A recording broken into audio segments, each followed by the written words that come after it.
Hello, Jack. This is going to be a quick video going over those two questions that we ran out of time for on the review assignment. It turns out when I took a short little breather and came back to it, I was able to come up with solutions for those. The secret to it, again, is thinking of those three helpers that we talked about. One of them being when you have parallel lines, start looking for corresponding and alternate interior angles. We talked a lot about the angle bisector helping us draw some similar relationships. And finally, our good old buddy, the reflexive property, is what we need for this problem right here. So as you know, I took a picture of it. I'll go over this on a clean copy, and we'll see how it gets done from start to finish. Okay, so in this problem, we started marking the diagram, and we looked majority at this triangle and that triangle. And it seemed like that was going to lend us down the right path, but it ended up not working out quite so well. What we actually want to look for is we want to look for this triangle right here and this triangle right there. So on a fresh diagram, like we have right here, let's label what we know from start to finish. Okay, so they told us that MW is 4. And they also told us that this whole side right here was 12. So as we can plainly see, that would be 8. And they also told us that this whole side was 10. And they told us that we had some altitudes. So we had a right angle here and we had a right angle there. What this allowed us to do is this will allow us to set up a similarity relationship between triangle, let's see, NWK, and that should be similar to triangle, no, I want M first. Let's get that back. I want triangle MP. Okay. So you'll notice that both of these triangles have K, and that's because we have that reflexive property right there. So we have angle P and angle W, so angle, and then we have angle K and angle K. So this lets us know that we have our angle-angle similarity. So let's go through and try to find out the most helpful relationship between these. If I say, let's do this little guy right here.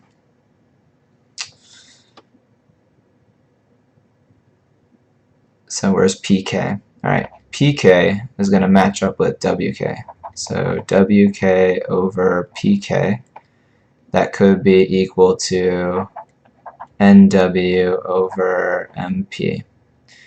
So WK would be 8, and PK would be, I don't know. NW is also a big question mark, we don't know.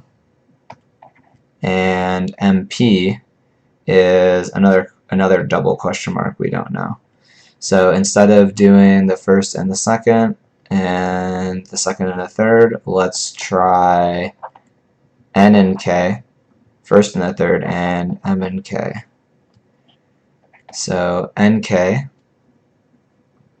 is 10 and MK is 12. So as we saw, this fraction was not the best, but now we know that 8 over x should equal 10 over 12.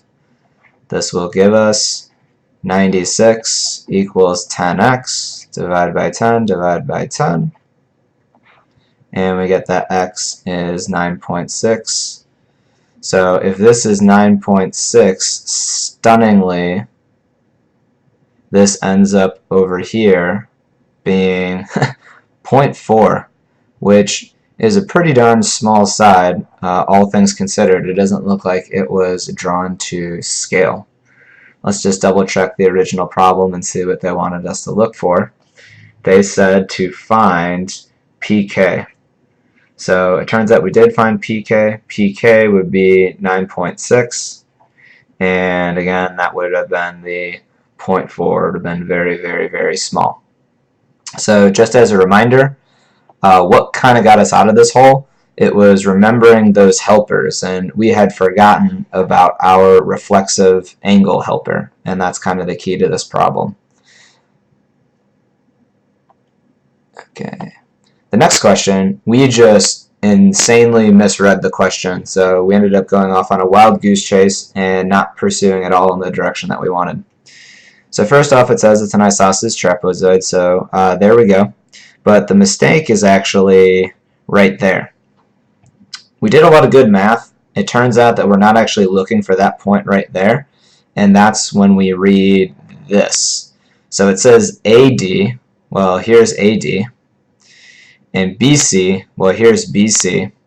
They will intersect at point E. Well, AD will go like that, and DC will go like that. So point E is really, really all the way up there. And so when they said find the length of DE, they were looking for the length of that, from D to E.